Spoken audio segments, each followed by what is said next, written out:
Welcome back to the Chicago Tomahawk. I'm Mike, got Matt up top, Justin on the bottom, and we're going to go over everything that's happened in the NHL since Thursday night, or actually Wednesday night. Colorado got eliminated. I'll talk about Tampa versus the Isles, Habs versus Vegas, and then we're going to talk about some decisions that need to be made in Colorado. But first, let's talk about that elimination. I did not see that coming after that 7-1 blowout in the first game. It looked like Colorado was every bit that they were billed as, that they were going to just come in running through teams in the playoffs. Game 2 came in and they came back down to earth. And then after that, it was all downhill for Vegas, really, because they just steamrolled them and actually embarrassed them in that last game. Did you guys happen to see Nathan McKinnon's interview? No, I did not see it, Mike. What was it? He was not happy. He went off on himself too. Oh, was that the one where he was like, I haven't done shit. I haven't done shit. Yeah. You only get so many kicks at the can of this. Yeah, I did see. Okay, I take that back. I did see that. Yeah, he looked dejected. Holy cow. Yeah, he totally did not want to be there. And this is the reason why I think that it's incredibly unfair to have these players come in and do media right after a loss like that. Because the guy, he practically didn't give any statements. They asked him some questions. He's like, no, that's not, no. And that's it. Nothing. Should give it a day. Yeah. At least give it a day, because if they're asking me questions right after a loss like that, I'd make Tortorella look like a walk in the park, because it's like these guys are competitors and they're sitting there asking them questions. So Colorado is eliminated. What are they going to be doing going into the offseason? Matt, what is their free agent situation looking like? Yeah, they got a lot of questions here. Who's in net? Grubauer's contract's up. I think his contract was at like $3-something million. Yeah, it was pretty maybe affordable. 3-4. Yeah, and he's got a Vezina candidate this year. He's probably going to want to raise. Be paid, yeah. And he's older. That's a question. I thought he wasn't that great the last 3 games. I agree. I think they have to make a decision on Kadri if they're going to protect him. Otherwise, Seattle's going to grab him. Cale Makar is going to need to get paid. I know he's at rookie entry level money. I think it's $950 or $850, whatever. Something like that, yeah. What do you guys think that he's going to be expecting? I've heard 8 years for $8 million a year. I've heard maybe 9, but then if he does that, he's going to be really hurting, the depth of the team. Yeah. So I'm just your thoughts. I mean, he's young. He's been great since he got here, or since he got there, I should say. I'd say at least $7 million. I would imagine. And if you could get him for 8 years, I don't know. I feel like any time though teams give out those 8-year deals, they never pan out. I mean, even granted, this kid might realistically should, but 8 years is a long time. I don't know. I'd say at least 8.5 million, I think, is what he's going to command. I mean, he ever since he came in that first season and played a few games in the playoffs, he's been dynamite. So yeah, like you said though, Matt, it's going to hurt their salary cap for sure. I miss the bridge deals, like the prove it deal. Like, all right, we know you're good. Let's do a 2-year 6 to 5. That's what PK Subban did, didn't he, when he was in Montreal? Yeah, and he got paid after. And at least if they do a short term cheaper, they can keep the team together a little bit longer because they're freaking really close. Yeah, and these guys need to see that, like McKinnon did with his previous contract. It's helping. I mean, they can build a good, solid team around him. But if they pay Makar this money, somebody's not coming back. So, I mean, you got Brandon Saad, who's, he was pretty good in the playoffs. He's got 2 Stanley Cups with the Hawks. I mean, he's a guy that you want in the playoffs. Right. So I think he had 20 goals on the season, so he had pretty good production. Yes, I think he had a good season, and so did their captain, Landeskog. He had 20 goals, and I think he had 32 assists, 52 points. He was a plus 14. He's been with the team forever. He's their captain. And I think you got to do everything you can to keep the guy. I mean, I think he's one of the faces of the franchise. Do you think Jared Bednar maybe is the problem? Hold on. Okay. Before we get into that, I want to rebuttal on that. I know Mike hates Landeskog. He Landeskog hates guys that highlight their hair. Yeah, Like Jeff Carter. yeah, we'll put them in the highlight reel, where one day I'm gonna get a list of all these dudes who have highlights in their hair, and I'm gonna run through all of them. Anyways, I think Landeskog is a average player at best. He's putting up medium numbers with a superstar like Nathan McKinnon. Now, he showed a lot of promise earlier in his career. I think he scored 35 goals or something like that within his first 2 years. And then after that, he's been pretty average. I don't think that he has what it takes to lead this team to the promised land. I think that they could get rid of him and add somebody who brings more worth to the team. But that's my opinion on Landeskog. Yeah, he has been the face of the team, and if they're looking to sell jerseys and do that kind of stuff, then fine. I guess you can keep him. But if they're looking to take the next step, I think that maybe he should be the first guy out the door. Give McKinnon the C, because I think that he leads from the front, and let him take the franchise in a new direction. Yeah, I mean, I will. I think I kind of drift towards Mike's statement. I've never been a huge Landeskog fan. I think, like you said, he came in with a bang, and he's a solid player. I mean, I would take him on the Hawks, put him on like a second line. God. No, you wouldn't take him, Mike? No. But like he's a plus 50 his career. I'd be standing in front burning his jersey every single day when he pulled up to the rink. He's got 500 points in 10 years. He's a solid player, and if you get rid of him, you let him walk. Who do you replace him with? He's played with McKinnon for 9 years. Not that long. How long has he played with him? McKinnon's Maybe been in the league for 9 years. I don't think so. Yeah.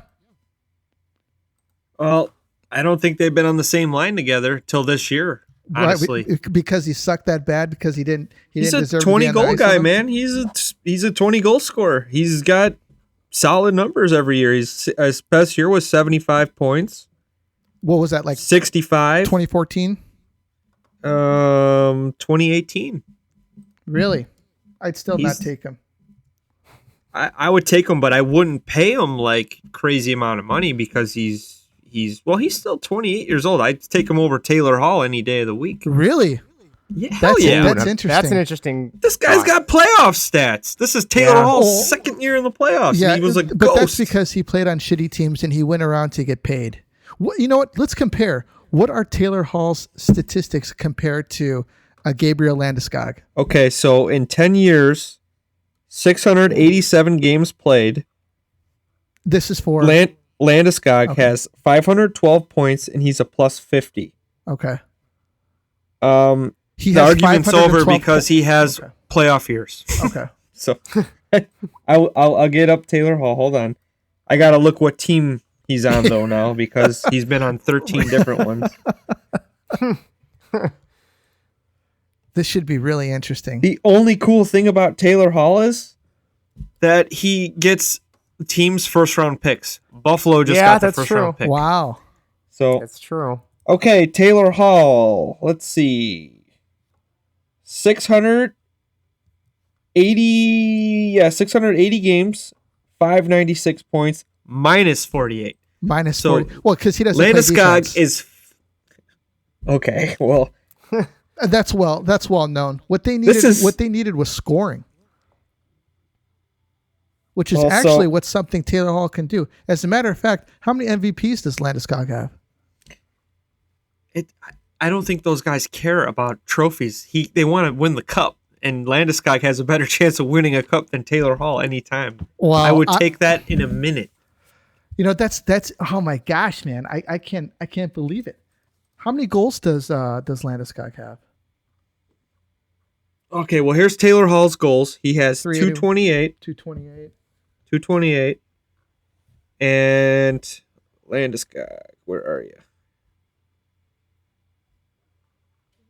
Lost him. Okay, he has 218. Oh wow, 10 goal difference. That's closer than I thought yeah. it would be. So in his assist, he has 294, and Taylor Hall 368. I didn't see that coming. has 368. I did not. I did not see Taylor Hall having 368 assists. He's not that good of a player. Who do you in my think was opinion. better, him or Sagan? Tyler Sagan? Yeah. Do you think that Edmonton should have taken Sagan instead of Hall? I don't think it would have mattered, to be honest. But, I think the real point is, if I'm Boston, I'm not letting Tyler Sagan go. Yeah. I'm not trading him. Yeah, that was There's a big no way. mistake. Yeah, Because that's crazy. I can't believe that won they cups. did that. They were embarrassed about his Behavior. being a kid. Yeah, but Yeah, was I it would've really kept that him. big of a deal? No. The Hawks didn't give up on Kane, and look, that we won 3 cups. So he had some issues off ice, and they were patient. They knew he was a kid. He grew up, and now I bet you the guy barely leaves his house. Yeah, he's a leader. They probably of the, scared one of the shit teams, out of yeah. him. Yeah. All right, that so probably too. Landeskog is worth a bag of pucks. All right. I would take Landeskog on July 1st or whatever the free agency day is over Taylor Hall. Okay. No doubt about it. Yeah, I wouldn't want Taylor Hall in the Hawks. I don't think that he'd really provide anything. But I think He wants that, Boston. He wants Boston, man, because there's not a lot of pressure on him there, and he wants to get paid still too. Yeah. Boston would be nuts to re-sign him. All right, so Makar, he's looking at somewhere between 6 and 8 million. He's Maybe gonna 9. Yeah. Man, that would be crazy. If he took 9 million, what kind of message does that send to McKinnon? Well, he's going to get 12 or 13. Yeah, he's going somewhere else at that point. Yeah, I think so. I think that they have to be really careful with this. I'm not bashing the Leafs or anything, but what they did was kind of ridiculous. Yeah, it doesn't work. No, it doesn't not work. The depth, it didn't. Look at Montreal. Look at New York right now. Actually, this brings up my next point: winning teams versus superstars. That's the next thing I wanted to get into. Depth. We have a lot of teams out here that have these heavily front-loaded offensive teams that are fast, look to score goals, and you have these other teams that are coming out of absolutely nowhere with a bunch of really good players that are playing their role, and these teams are winning. Actually, all of these teams are in the are in the show at the end of coming to the end of the playoffs, and it goes to show you that it's not how many superstars that you have on your team. Who would have picked the Habs to make it to we'll call it the conference finals? Jay Kahn. What's that? Jay Kahn. Might have. Yeah. Well, Smart man. He called that first. He called that first series. Yeah. Actually, he called that first series before it was even announced. Yeah. He called it 3 weeks before the playoffs, right? Yeah. That's insane. So that's a Toronto guy for you. He's like, I know what's going to happen. What do you guys think? What do you guys think about teams front loading? Do you think that this is going to change what GMs are going to do come this offseason? I mean, I kind of think it's a copycat league, right? So you would think this would be the direction a lot of GMs go, but with depending on how the cap is and contract coming up, it's tough. I mean, you look at Montreal, and I know we've nailed this into the ground, but like no one comes to mind as an offensive juggernaut on that team. And they're still, I mean, you get through Toronto, you get through Winnipeg. I mean, you sweep Winnipeg, which granted, Winnipeg, not the greatest team, and Scheifele's kind of a moron. He kind of took himself out of the game, out of the series too. But yeah, and now, I think the real test, we'll see how they do against Vegas. I mean, their luck their luck might run out, or they might get exposed because they just won't have the wherewithal to keep up with them. But I would have said the same thing about the Leafs too, and look where that got them. So, and then same thing with the Islanders, right? Like you have Barzal, who's kind of their first line. Anders Lee is pretty decent as well, and he's hurt. He's hurt, but I mean, in terms of big picture, right? And then you got some strong goaltending and some decent guys on the back end, but nothing like Tampa. I mean, and today's game was a perfect example. I turned it on, I think halfway through the first period or second period. I'm like, holy cow, they're winning, and it wasn't like just a fluky thing. Like they actually looked good. Yeah. It blows my mind. But playing a team game can take you far if everyone's on the same page. So Yep, good coach. yeah, And they did pretty good job of staying out of the box too, yes, they did. which I think is really the key to beating Tampa. If you want to beat Tampa, you got to stay out of the box because true. they're going to absolutely burn you on their power play. Yep. The New York Saints, is that what they're calling them? Yeah, the that's what they're calling them. Saints. Yeah. They are the least penalized team, and Wow. Barry Trotz got them disciplined, and that's what killed Boston. They were complaining about the refs. I know the coach was, they're the Saints. Well, don't commit penalties on them, and I thought it was a great series. Yeah, I thought so. Bergeron, what do they call it, the perfection line? They were the only line that produced. Taylor Hall was terrible. No one else really rings a bell for Boston, and that's why they won. And they had depth. They had, what's his name? Brock Nelson was scoring goals, and he's like a second line guy. Barzell, first liner. Then you got the fourth line, the identity line, I think they call him, Cizikas and Clutterbuck and Matt Martin.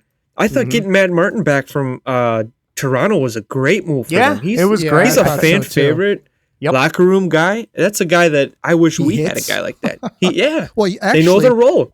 I won my fantasy hockey league years ago because I had Cal Clutterbuck and Matt Martin on my team, and they annihilated the hits category.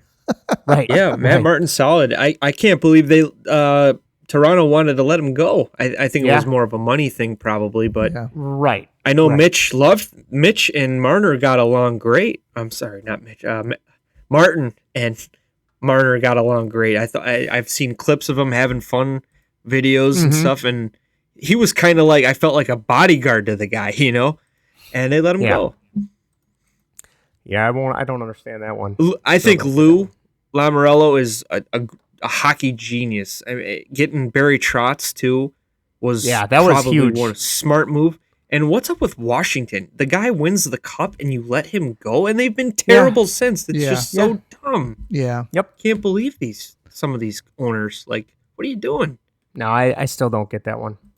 Yeah. They don't care to win again. It's you just won a cup with this guy. He pretty much turned Ovechkin into a solid two-way guy when he was there. Yeah. And then he's kind of back to normal, Just ship him out. Yeah. Yeah. Just hanging out in the circle, waiting for a pass. Mm-hmm. It's crazy. Exactly. So the Habs Tampa and the Isles, man, I think that this is going to be a pretty good series because we're looking at a pretty strongly team-oriented game, like we were mentioning earlier with the Isles and Tampa. Man, they just come at you with everything but the kitchen sink, and they could put a ton of shots on net. They'll punish you on the power play. Just a really hard team to play against. Do you think that the Islanders' more physical type of game is going to deter Tampa and take them off of their game? We'll start with you, Matt. I don't think so. No, I don't think so. I think today was a good grind out win for the Islanders. I thought both goalies were really good. I think Tampa's still going to win just because they're so, like you said, they're top heavy. I mean, if New York can contain Kucherov, and they got to contain. You almost need two shutdown lines because if they spread their talent out, being Tampa, they got a good shot. But I think Varlamov, it's been weird with these goalies. Didn't he Barry Trotz switched back to Varlamov? He did, yeah. Who knows when his leash? Who knows how short it is? He could go back to the kid, and we could be in another, like a stupid goalie changing rotation. And I think Tampa is just, if they have a good game against him, I think Tampa can probably win this series because the goaltenders are going to be flopping all over the place with Barry Trotz. What do you think, Justin? Yeah, to be honest, I'm still shocked the Islanders have gotten this far. I wanted to. They seem like they're a fun team to root for. You got Barry Trotz, you got some not as popular guys, and I feel like they always kind of play second fiddle to the Rangers in general, right? So yeah. So no, I would love. Mets. Yeah. Oh God, I hate the Mets, but that's a whole other story. I think everybody does. Yeah. Their fans are the worst. Anyway, I'm pulling for them. I mean, I'd like to see them win. I mean, granted, Tampa's great, but you kind of want to see. I'd like to see somebody kind of dethrone the champs, but I think don't know. it's Vegas this year, boys. I think so too. If the Isles do make it past them, I mean, you got to give it to them because they're just playing a team game at this point. But and I think a lot of the credit has to go to Barry Trotz. I mean, he's got this team. You lose Tavares a few years ago, then you pick up Barry Trotz as your coach, and they get better, like right, noticeably better and, than they were Robin without Leonard. They lost Leonard exactly. yeah, and so replace him with a Russian that's not done anything, and he's right. looked good So this year. in my Crazy. mind, that right there just goes to show how big of an impact coaching can have. And a GM that knows and a what he's GM. doing. Garth Yeah, Lou Snow.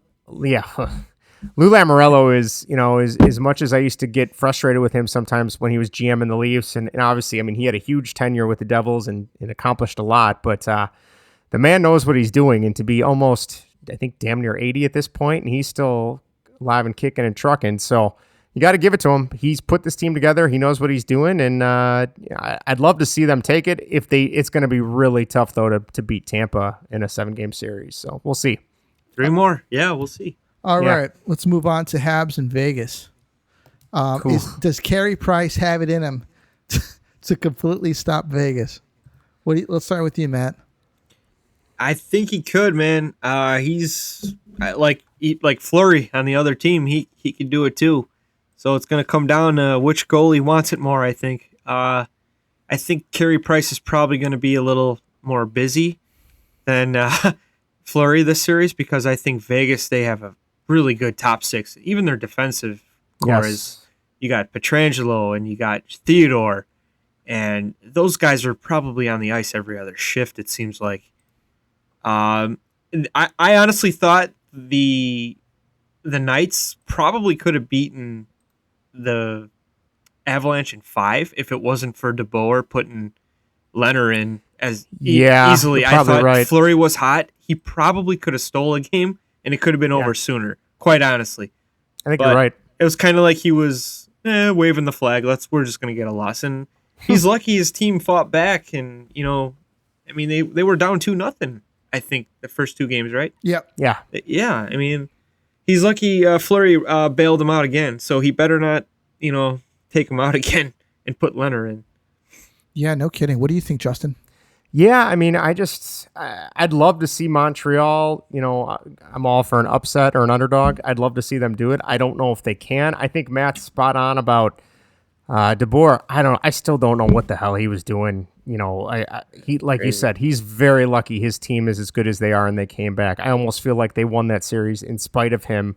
It's like he gave not him a because game. of him. A free win. You pretty much said, hey, here, take this Yeah. one. We don't need that many here. Here's a freebie. But yeah, I mean, I'd love to see what Montreal can do. I mean, realistically, I can't think of the name of their current coach since they let Oh yeah. what's his name go. But Julian? I mean, they're pretty much still playing just Julian's system, just with a few tweaks here and there from what I've seen and from what I've read. But yeah, Carey, it's going to be on Carey Price if he gets all these accolades. And I was reading an article, it was on ESPN, and it was a poll of a bunch of current players, like which goaltender do you feel is the hardest to play against? And Carey Price every year is voted near the top, even though he hasn't won a cup, hasn't gotten far in the playoffs, but there's something about him that other players respect. And I mean, this is your chance to really show why people think so highly of you. I mean, he's done it the first 2 rounds. So Could you imagine if he played for Vegas?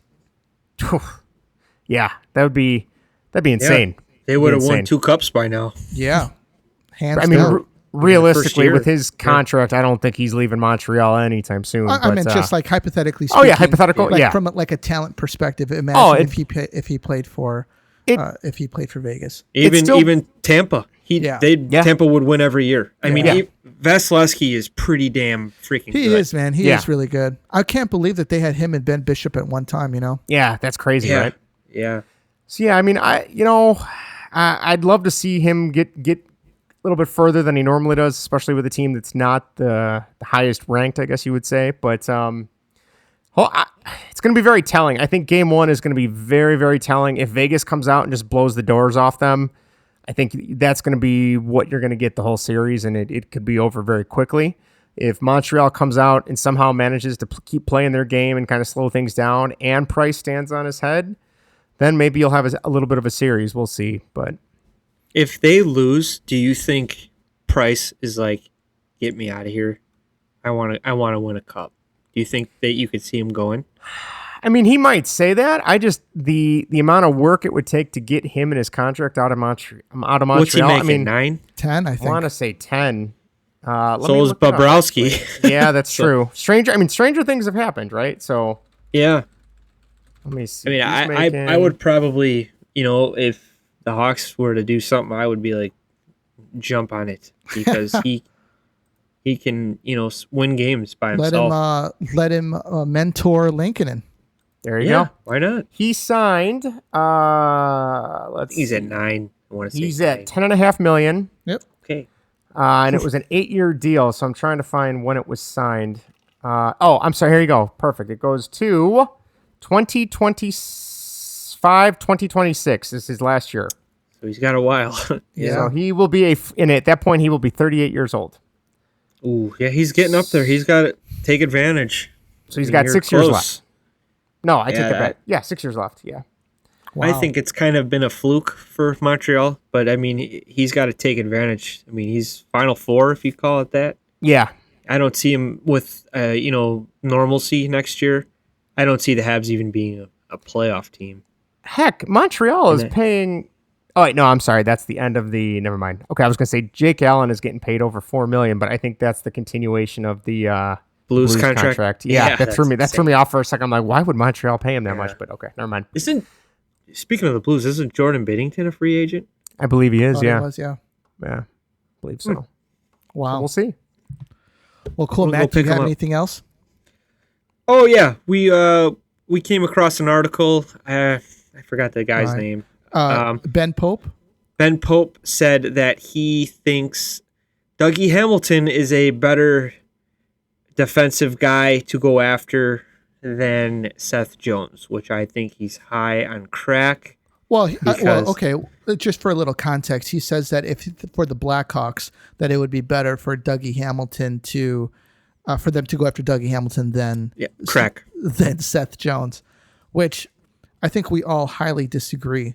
Yes. And the reasoning behind the article was that was because of Dougie Hamilton's offensive upside.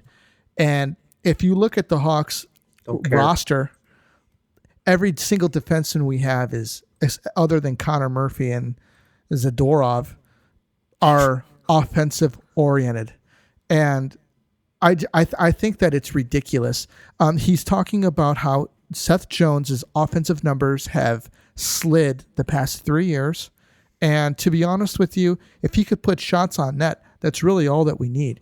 We need a guy who could put shots on net and play block defense. shots. Yeah. And play defense. Right. And Yeah. he'll log a lot of minutes. If we were to get him, we would be able to put Duncan Keith down onto the second line, and he could play more manageable minutes because at his age these days, he can't be playing, the 25 to 30 minutes a game. no. He's Well, well and beyond that. Another thing is, how many teams has Hamilton played for? 2? Obviously, I think it's 4. Boston, think he's- Carolina. Calgary. No. Oh, wait, Seth Jones? Oh no, No, Dougie no. Hamilton. Sorry. Oh, okay. Hamilton. I'm sorry. Yeah, it's Hamilton. Yeah. I know think it's- Jones has been with. 2. He went. Yeah, 2. But Columbus has no intention or had no intention of getting rid of this guy. I have a feeling they wanted to sign him to the max contract, Right. put a Right. C on his jersey, Yeah. and be the face. But it's been rough over there the last couple of years. You lost Panarin, you lost Bobrovsky, you lost your coach. Yeah. So it's like, I don't like the direction, and I honestly don't blame him, but I would still, like you said, I would take him over Hamilton, and like, there's no question, there's Yeah. no thought, take him. Yeah, If you can- Hamilton. He played three seasons in Boston, 3 seasons in Calgary, and 3 seasons in Carolina. So he must be Wow. on his way out. So That's his limit. 3 years somewhere. 3 years, and he's got to go. He likes to travel. Yeah, I mean, like you said, he could score, he could put up points, but like we don't need that. We need a guy who can put up minutes, and I agree with what and you stop said. people. Yeah. Yeah, and be a leader. He'll be a leader back there for when Keith is gone. He would be the man the day he came here, but still, I mean, he'd be the face of our defense. Yeah. Right. And Right. he's a great guy to learn from if you're a younger guy trying to, be an elite defenseman like that. I guarantee you, if you ask Tortorella who would you rather have, he would say Jones in a heartbeat. Yeah, I agree. Oh, for sure. And at this stage in his career, what is he? 7-8 years in? Yeah, he's still pretty damn young. Yeah, he's going to want to get paid. Yeah. Like if we're going to trade for him, I mean, I would you got to imagine. have. I would imagine you got to that have something. he's not looking to. I think he's looking to get paid, but maybe something fair. Yeah. I don't think he'll be looking for a $12 million payday. No, I don't think so. 10 max, maybe. Would you pay I him think 8? I would pay him 8. Yeah. Oh yeah, in I- a heartbeat. I would pay him 8. I'd be like, hey, listen, if we're gonna give up a first round pick, a prospect, maybe another current player, and you come here, we have a 9-year or a $9 million 8-year deal for you, or whatever, 7 because he's a free agent. I don't know the rule, but we want you to be the man here. And if you are willing to sign it, we will make the trade right now to Columbus. That's me. But if he says, you know what, I want to test free agency, I wouldn't risk it. I would just wait another year and just try to sign him for free.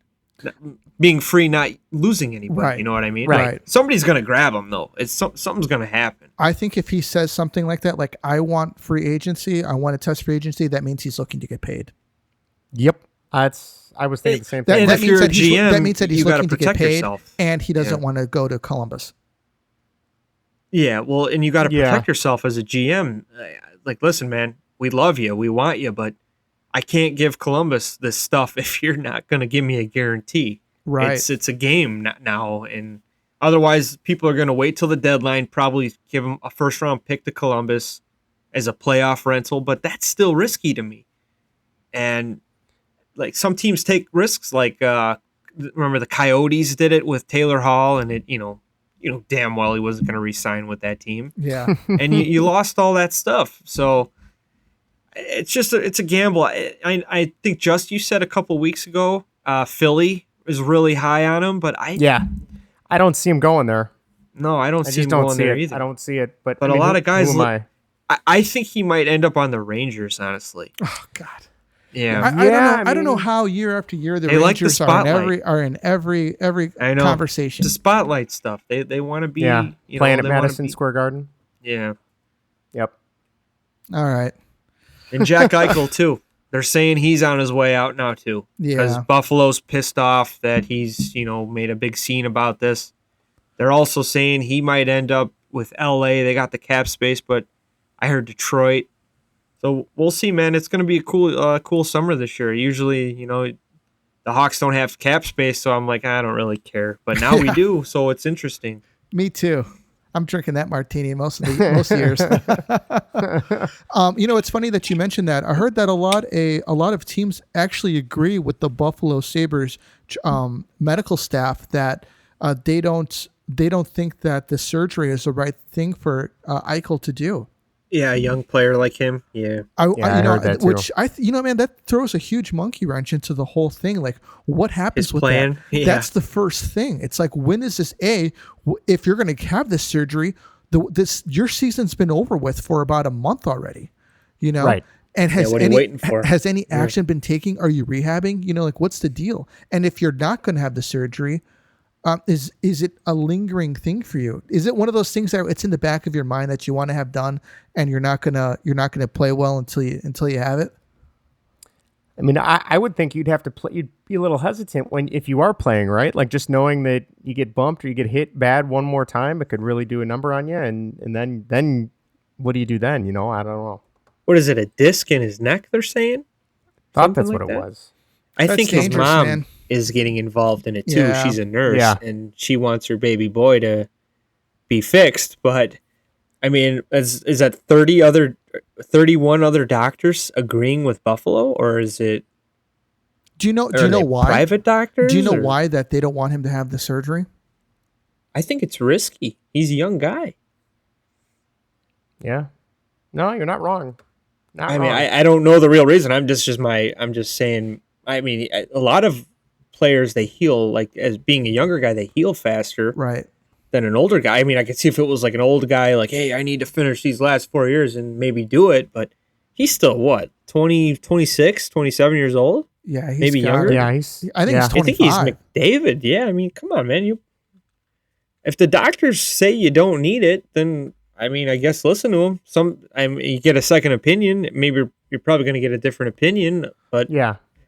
I guess you got to do what's best for yourself. It's your body, and if I guess if he wants to do it, he wants to do it. But I mean, Buffalo's paying him a lot of money to be the man, so if they don't want him to do it, it's tough. I'd ask him what do we do to get you back to 100%? You know, so we don't have to deal with this shit anymore. Right. I think he just Exactly. wants out. I Yeah. think this is a way of getting out. Say like they're not agreeing with me, trade me. But like if you're gonna trade for him, it's the same thing with Jones. Like, are you getting a healthy guy? Right. Is his neck even functionable? Can he play? It's He risky. shows up and he's got that big thing on his neck. He's got like that dog funnel. Yeah, he's got the Dog cone cone. Yeah. with his fro with outlined on the outside. Yeah. Exactly. No, it's just really curious to, you know, I think you have a big point there, Matt. Is this a bargaining chip here just to get out of Buffalo? I think he's tired of the BS, and I quite honestly I don't blame him. It sucks to. Yeah. No, I He's mean, never been in the playoffs. He's got a guy who's making $9 million on his team who scored 4 goals last year, Skinner, Yeah. and they've had a new coach almost every season he's been Uh-huh. there, Yeah. and they got a new GM, and it sucks, man. There's no like structure there. There's no there's no like with the Hawks, it's a first class. They take care of their players. It just seems like everybody's pissed off when they're in Buffalo. Yeah, no one's happy. Yeah. I mean, the Hawks, if you're playing a game and your wife's going into labor, they'll fly you wherever you need to go. Yeah. Yeah. You got anything, Matt or Justin? No, just I'm excited for the kickoff of the Vegas and Montreal series tomorrow. It'll be very interesting to see how that goes. Excited that the Islanders 1-1. I'm kind of, not that I care much about any of these 4 teams, but I guess I'll throw my hat in behind the Isles and the Habs and go for the underdogs here. But we'll see what happens. Should be fun. I'm drinking those martinis right there, 100%. I'm pulling for both teams. I want it to be interesting. I don't want to see, teams, rolling over each other. I want to see it get competitive and Exactly. And see, because it seems like it's like the hot versus cold in this type of both of these teams. We have 2 very highly offensive teams playing 2 really good defensive teams, and Exactly. And who knows, maybe Montreal starts scoring a little bit above their weight class. Yeah, maybe. I mean, how often have we seen when it's a normal playoff seeding and the 8th seed gets hot and makes a run? Look at like the Kings back, 14. God, that was 14. Oh God, that was almost a decade ago now. But 2012. yeah, I mean, like that, it's possible. It happens, right? So you get hot, you got a hot goaltender, and everything kind of falls in place. So we'll see what happens. Imagine that Isles versus Habs for the Stanley Cup. That'd be pretty wild. Yeah, it would be sweet. Yeah, That'd be pretty cool. it'd be like the Eastern Conference Finals from like 1973 or something like that. Exactly. Yeah. Exactly. All right, I'll guys. tell you what, that Isles Arena, man, the Nassau. Yeah. Oh, it's Yeah. awesome. Those guys are great. They're having a ball. I'm happy. Go out with for a 'em. bang, yeah. Before they get. I mean, the it new reminds stadium, me yeah. of 2010. It's all everybody was standing up, cheering, and Mm-hmm. calling the goalie's name when he gives up a goal, and that's old school, man. I'm glad everybody's having fun there because they haven't had good teams. Long No. time. Yeah, No, not for a long time. it's good for them. Yeah. I mean, who knows? They're probably still paying DiPietro and Alexei Yashin. Possibility. That's They could get probably rings. accurate. That's accurate. Probably. Could you imagine that the last year for the Coliseum they win the cup?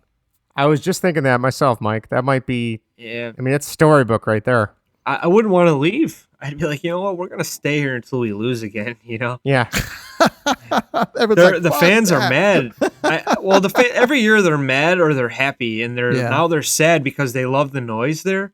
And I Mhm. guess they're saying the new building they're making it like so it's still loud and stuff, but it's never the same. Yeah, You know. it's not. Yeah, It's kind of funny, man. They kind of like when the Cubs were talking about redoing Wrigley Field, everyone was so against it. They're talking about history and all this. And it's like, look, we haven't won in 108 fucking years. Okay, so if I don't know what history everybody was talking about, as soon as they started renovating that fucking place, man, they won a World Series. If the Isles getting a new building can bring more talent in with better facilities for the players, a better atmosphere for the players to be in, why not go for it? So these guys can be comfortable and maybe put a better product onto the ice and get more players that want to come over there and play there. Yeah, it's not working with Detroit though. No, it's not. No. Yeah. No, it's not. That Joe Louis, man, when they were in the playoffs every year, it was loud. The goal horn, as much as I hated it, it sounded awesome when they would. It was crazy nuts there, throwing the octopus on the ice. Yeah, that's awesome. Another good point. Maybe they're a little too comfy there. Maybe that's the problem. Get a little too comfy. Well, they got that. They have a nice arena too, Little Caesars, I think it's called. Man, that guy spent a lot of money on that place. Yeah, that guy saved Detroit. Is that Illich? Illich, yeah. He just died recently. Yeah. Yeah, there's a lot of. Did he own their Tigers, baseball team too? Right? Didn't they? Yeah. Tigers. Yeah, I think he does. Yeah. I believe he paid for this lady's rent for like 8 years. Yeah, Rosa Parks, I believe, right? Right. And and nobody knew about it. No press about it, nothing. Yeah. Yeah, he was Didn't a really want any great guy. accolades for it. Yep. His kids run it now, don't they? I believe so. Okay. I believe so. All right, guys. Thanks for tuning in. That's all that we got for you today. Do us a favor. Hit us up on social media. If you want to cuss me out, you don't like what I got to say about your teams, I'm going to keep doing it no matter what. Let's talk about it. I love to hear what you got to say. And I can't wait to see what goes on with these playoffs because they've actually been pretty good this year. A lot of different storylines. It just things got shaken up. But we'll catch you on the next one. This is the Tomahawk. We're out.